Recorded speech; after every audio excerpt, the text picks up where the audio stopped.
Over the past year, we have managed to put the plight of the middle class on the agenda. People are now talking about it from one end of the country to the other. It gives me extraordinary pleasure to be able to launch tonight officially the campaign and the campaign office of our next MP for Toronto Centre, Chrystia Freeland.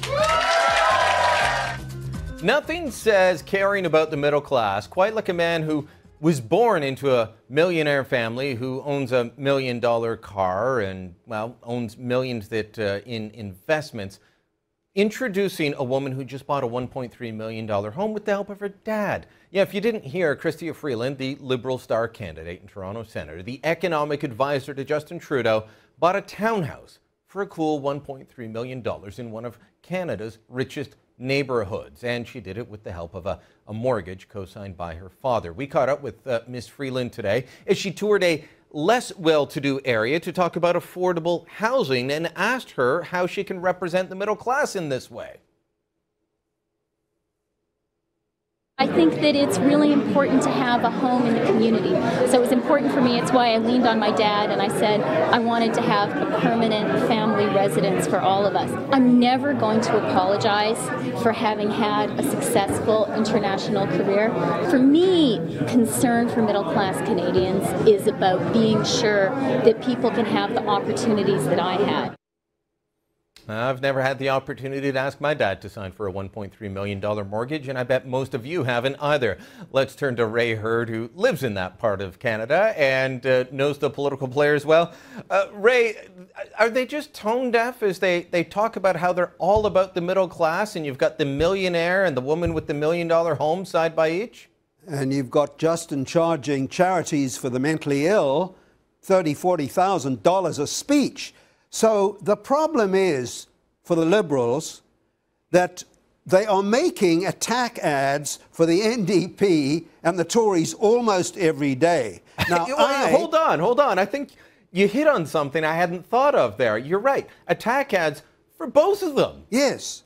This is fantastic. Both of them will be going after these things. And the irony is that Linda McQuaig, the socialist candidate, and we can talk about her later, she also has a very expensive house about a block away from Chrystia's new house. So this is two rich, intelligent, smart, telegenic women who've both written books, who both claim to understand the reasons why there's a gap between the rich and the poor, living in the same area and contesting a riding, Brian, the lower end of which has mass housing for immigrants and working class people. So if Monty Python, or maybe George Orwell, could come back to the future in Toronto Centre, they would have a good time, because this makes it unnecessary to read fiction when you see this stuff going on.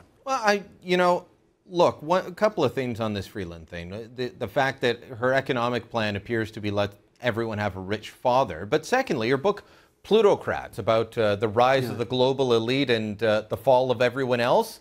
I don't think she's really experiencing the fall if she's buying a $1.3 million home, Ray. So this is a woman who's talking about the middle class, living in the lap of luxury, and she's going to run on the Occupy Wall Street manifesto whenever the election comes. Well, the problem is that Justin's team, who gave us Dalton McGuinty, by the way, Justin's team is going to muzzle her. She's not going to be allowed to answer the simple question, Chrystia, you say there's this big problem between the rich and the poor, and the rich include her ultimate boss, David Thompson, who owns the Globe and Mail. She's the Globe and Mail candidate. Why don't you tell us the solutions? Now, I don't support Linda McQuaig, her opponent, but Linda at least answers questions and has specific goals in mind. Well, she has a solution. McQuaig is open about wanting 70% tax rates. Freeland hides it. Yeah. But if you read her book, and I've said this before, I'll say it again,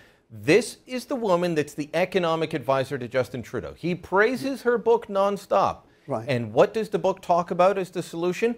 Follow French economists like Emmanuel Saez. What does he advocate? 70 to 90% tax rates. So you know, this is the Occupy Wall Street party. Yeah. Both of them, the NDP and the Liberals in Toronto Centre. I think Justin Trudeau, if he's listening to this woman, will be running on the manifesto soon. And they have no concept of how ordinary Canadians live. No. And, you know, to get to Linda McQuaig, she supports anti-Semites, which is called queers, against Israeli apartheid. Israel's the only country in the Middle East that's A, a democracy, and B, that tolerates and even loves gay people. She wants to get out of NAFTA. You name it, she supports it. So she's crazier than Freeland? No, is that what you're saying? She is wackier, flakier, but she is a problem for Mulcair because Linda is a throwback to the old NDP.